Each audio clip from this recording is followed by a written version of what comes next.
네, 안녕하세요.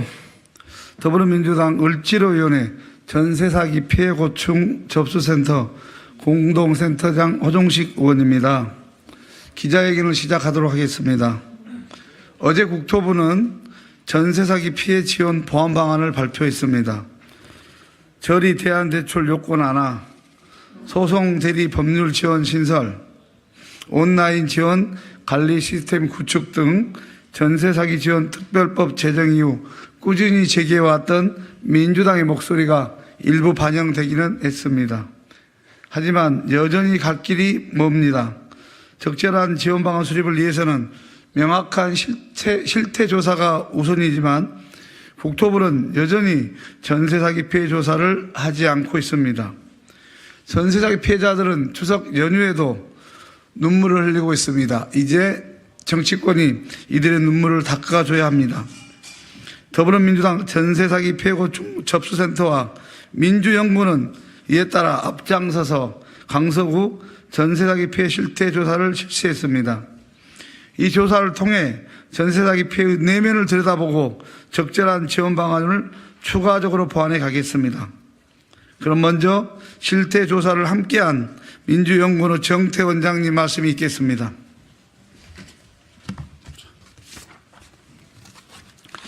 네, 안녕하십니까. 민주연구원장 정태호입니다.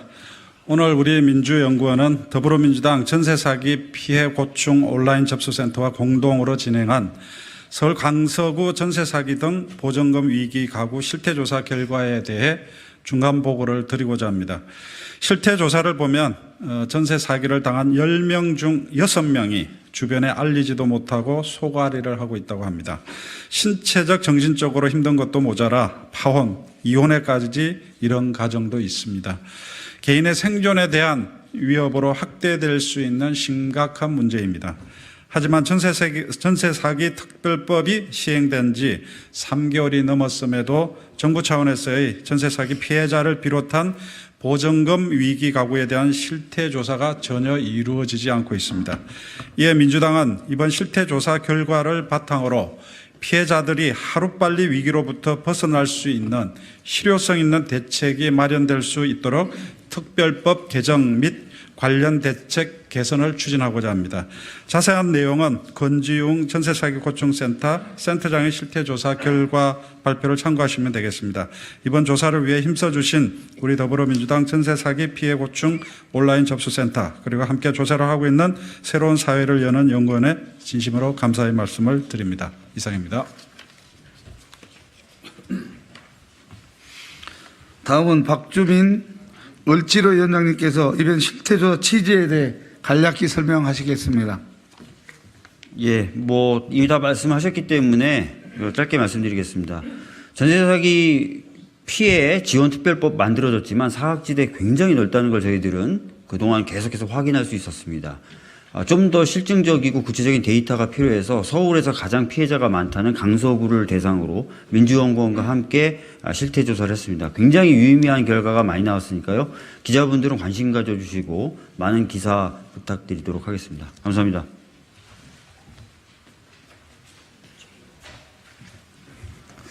다음은 민주당 국토위 간사이신 최인호 간사님의 말씀이 있겠습니다.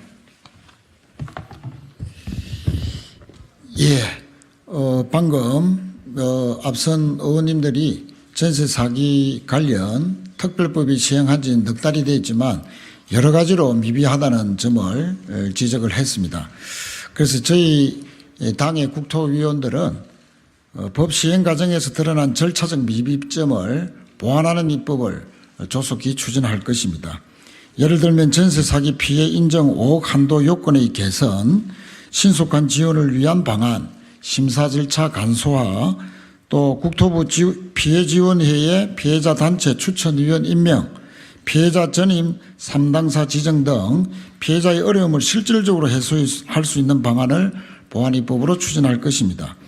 또 근린생활시설 우선 매수 시에 용도 변경이 가능하도록 하고 소득기준 7천만 원 제한 등이 있는 금융지원 방안을 국토부 시행령으로 운영하게 해서 신속한 결정이 이루어지도록 할 예정입니다. 또한 선구제 후 구상권 청구 방안을 다시 논의할 예정입니다. 정부는 전세 계약이라는 4인 간의 거래에 세금을 투입하는 것은 적절치 않다고 말하지만, 그러나 민주당이 주장하는 것은 세금 투입이 아니라 행정력 투입입니다. 그래서 구상권 청구로 전세 사기 근절에 대한 정부의 의지를 명확하게 밝힐 것을 촉구합니다.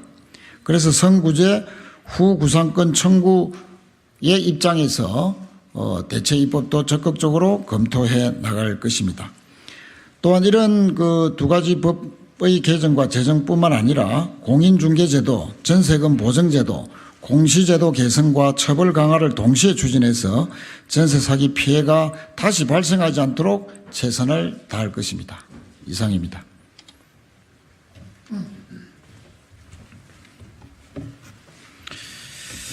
강서구 지역 국회의원이신 한정혜, 진성준, 강선 의원님께서 차례대로 강서구 전세 피해 현실과 현장의 목소리를 직접 전달해 드리겠습니다.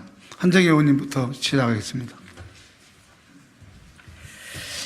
네, 최근에 저희가 전세 사기 피해를 당하신 분들을 만났었는데요. 이분들이 갖는 가장 지금 현재 처해진 문제는 주택 관리가 안 된다는 것이었습니다. 다가구 주택이고 하기 때문에 본인들은 어쩔 수 없이 수도 요금이라든지 전기 요금 이런 것들을 집 주인의 명의로 되어 있기 때문에 냅니다. 그런데 집 주인이 이것을 제대로 내지를 않아서 언제 단전이 될지 언제 단수가 될지 모르는 그런 불안한 가운데서 살고 계시다는 말씀을 들었습니다. 이런 부분은 공적인 영역에서의 해결도 가능하리라고 봅니다. 왜냐하면 수도요금을 받아가거나 또는 전기요금을 받아가는 기관이 공공기관이기 때문에 지자체 차원에서 그와 관련한 부분들을 일정 부분 해결해 줄 수 있지 않을까라는 생각이 듭니다. 그래서 전세 사기 관련한 특별법은 법대로 추진을 하되 지자체 차원에서 지금 살고 있는 집의 관리와 관련해서 사시는 분들이 불편함이 없이 사실 수 있도록 하는 부분에 대한 부분도 적극적으로 검토해서 조례 개정이라든지 하는 작업을 진행하겠다라고 하는 말씀을 드립니다. 이상입니다.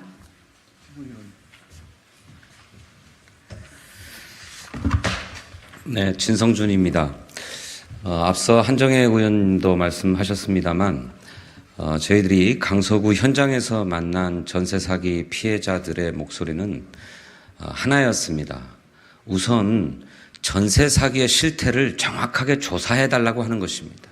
말씀을 들어보면 하나하나 사기의 수법, 양태가 다 다르고 또 직접적인 피해의 양상도 저마다 다 다릅니다. 그래서 아주 복합적이고 다각적인 처방이 필요한데 그러자면 책상에서 주먹구구식으로 대책을 모색할 게 아니라 정확하게 실태조사가 이루어지도록 이것이 선행되어야 되겠다라고 하는 목소리로 한 목소리로 해주셨습니다. 정부는 실태조사를 하겠다고 약속은 했습니다만 아직까지 그 약속을 어기고 이행하지 않고 있습니다. 따라서 정부가 내놓는 대책이라고 하는 것도 그야말로 수박 겉핥기 또는 남의 다리 긁는 식의 처방이 아닐 수 없습니다. 이렇게 해서는 해결될 수 없으니 우선 전세 사기 피해자에 대한 전수조사를 즉각 착수할 것을 강력하게 촉구하고 저희 민주당은 이번 전세 사기 피해자가 가장 많이 몰려있는 강서구에서 구청장이 새로 선출되자마자 즉각적인 전수조사에 착수하겠다라고 하는 다짐의 말씀을 드리겠습니다. 네, 서울 강서구 국회의원 강선우입니다. 앞서 한정혜 의원님, 진성준 의원님 말씀 주셨다시피 지금 주거 자체가 굉장히 불안정합니다. 전기, 가스, 수도 요금이 그러하고요. 그리고 전세 사기 피해자 분들을 전세 사기 피해자 하나의 이름으로 묶기에는 그 케이스가 다들 너무 다릅니다. 그렇기 때문에 전수조사가 더더욱 필요합니다. 나는 피해자인데 소위 유명한 사기꾼에게 당하지 못해서 피해자로 인정받지 못하고 있다는 목소리가 굉장히 가슴이 아팠습니다. 피해자로 인정을 받기 위한 허들 또한 너무 높습니다. 거쳐야 되는 망들이 너무 촘촘해서 거기까지 닿기가 굉장히 어렵습니다. 그래서 이 전수조사를 통해서 피해자로 인정받는 허들을 낮춰야 될 것이고요. 왜냐하면은 이렇게 몇 가지 기준으로 피해자를 인정을 해준 다음에 거기에 들지 못하는 전세 사기 피해자들이 너무나 많습니다. 그렇기 때문에 전수조사를 통해서 다양한 케이스들을 다 알아낸 다음에 그들을 피해자로 인정해 줄 수 있는 그런 허들을 낮춰주는 그런 정책을 펴야 할 것입니다. 그리고 앞서도 말씀 주셨지만 선구제하고 그리고 후 구상하는 그 안을 윤석열 정권이 정말 좀 전향적으로 검토를 하기를 바랍니다. 고맙습니다. 예, 그러면 전세 사기 피해 고충 접수센터 건지훈 공동센터장께서 실태 조사 결과를 발표하겠습니다.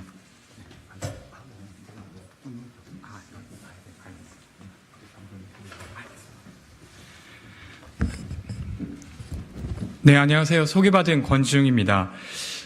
조사 결과 발표드리도록 하겠습니다. 민주연구원과 더불어민주당 전세사기 고충센터는 지난 9월 17일부터 27일 10일 동안 강서구에서 보증금 위기가구 실태조사를 진행했습니다. 센터에서 이미 접수된 피해자 정보와 그리고 시세 대비 전세가율 등을 데이터로 하여서 피해 주택을 우선 특정했고요. 그래서 9천 가구에 해당하는 주택을 직접 방문하여 대면, 전화, 온라인 설문 방식으로 총 239명의 피해자를 조사하였습니다. 이 같은 피해 규모의 조사는 기초지자체 단위로 이뤄진 조사로서는 최초의 실태 조사입니다. 다음은 조사 결과입니다. 정부의 전세 사기 대책이 나온 지는 1년이 넘었습니다. 작년 9월이 첫 번째 대책이었고요. 그리고 법이 만들어진 지도 4개월이 넘어가고 있는데 보증금 위기 가구의 삶은 심각한 수준으로 나빠져 있었습니다. 신체 건강이 나빠졌다는 응답이 81%, 정신 건강이 나빠졌다는 응답은 96%, 사회적 관계가 나빠졌다는 응답은 71%, 그리고 전반적인 삶의 만족도가 나빠졌다는 응답 역시 92%였습니다. 조금 구체적으로 사례를 한 3분 정도 이야기 드리면 대출 이자를 갚기 위해 건강이 나빠져도 이직이나 휴직을 할 수 없는 상황이고 부모님 퇴직금을 빌려서 대출을 갚는 데 쓰고 있는 28세 여성 피해자가 있었습니다. 이분은 피해 발생 이후에 위염, 장염, 이명을 겪고 있다고 밝히셨습니다. 그리고 30대 남성 응답자는 내년에 결혼을 계획하고 있었으나 이것이 무산되었고 모든 생각이 부정적으로 변하고 누구를 만나도 이 사람이 내 뒤통수를 치지 않을까라는 생각이 먼저 든다고 하였습니다. 머리카락이 빠지고 아무것도 먹지 않아도 가끔씩 토할 것 같은 증상이 있다고도 하셨습니다. 37세 여성은 가끔 집에서 쫓겨나는 악몽을 꾼다고 하면서 스트레스로 탈모와 두통으로 약을 달고 지내고 있다고 하셨고요. 그리고 이분은 집주인이 공과금을 미납해서 수도, 전기, 가스가 끊길까 봐 걱정을 하고 있다는 그런 이야기를 전해주셨습니다. 다음으로 앞서도 이야기를 해주신 바이긴 한데요. 응답자의 61%가 보증금 미반환 피해를 겪고 있다는 걸 주변에 알리는데 되게 주저하고 있었습니다. 이렇게 되게 되면 도움을 얻기도 어려울 뿐만 아니라 사회적 해결을 하기도 어려워집니다. 이런 분위기를 좀 없애야 되지 않을까 생각되고요. 여기에 대해서 30대 남성은 주변 사람들에게 전세 사기를 내 잘못으로 인지하고 위로하기보다는 질타하고 주변에 이야기하기 어렵다. 그러니까 내 탓으로 되기 때문에 주변에 이야기하기 어렵다고 이야기하시면서 대인기피증 같은 증상이 생긴 것 같고 자살을 왜 하는지 알 것 같다고 이야기하셨습니다. 저희가 전화나 대면으로 만나신 분은 자살 충동에 대한 이야기를 많이 하셨는데 그중에서는 아주 구체적으로 자살 계획을 실행하셨던 분도 계셨습니다. 그래서 이 같은 조사를 토대로 정부가 어떻게 대응하는지에 따라서 국민들의 어떤 생사가 달라질 수도 있겠다는 생각이 들었습니다. 다음으로 정부 정책에 대한 평가입니다.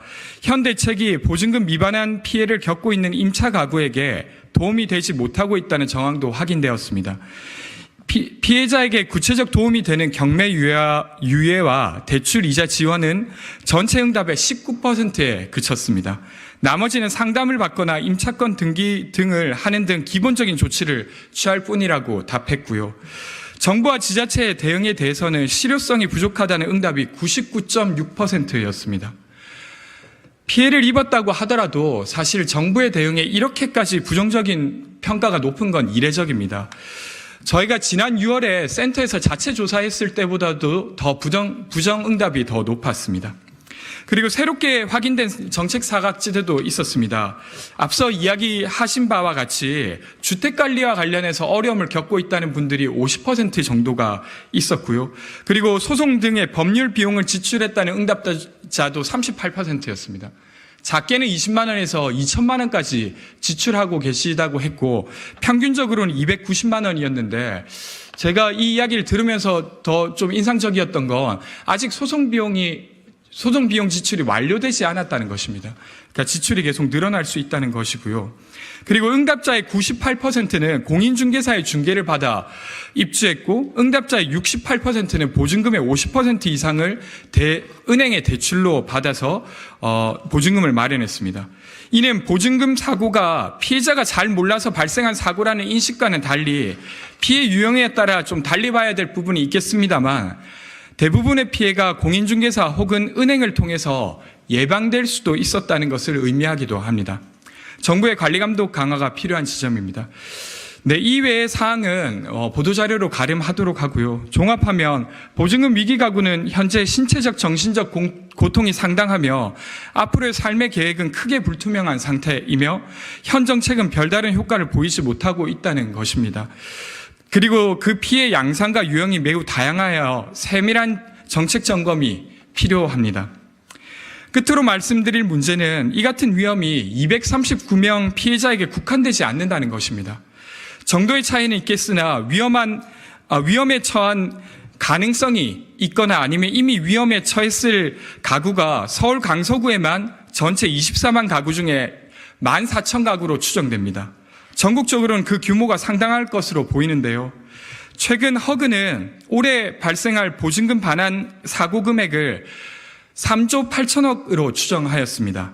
보증보험에 들지 못하는 보증금 미반환 가구까지 고려하면 전국적으로 올해만 4조 이상의 피해가 발생할 것으로 보입니다. 다시 한번 정부가 보증금 미반환 피해에 대해 전수조사하고 그리고 이를 토대로 보증금 위기 가구에 대한 세부 실태 파악 그리고 이 피해에 맞는 맞춤형 대응을 추진할 것을 요청드리겠습니다. 더불어민주당은 보증금 위기 가구 옆에서 이 문제가 하루빨리 해결돼 피해자의 일상을 회복할 수 있도록 노력하겠고 올 12월에 법 개정이 예정되어 있습니다. 이때 특별법 개정 추진에 최선을 다하겠습니다. 여기까지 조사 결과 발표를 마치고 그리고 기자회견도 이것으로 마치도록 하겠습니다. 참석해 주신 분들과 함께해 주신 기자분들께 감사드립니다. 고맙습니다.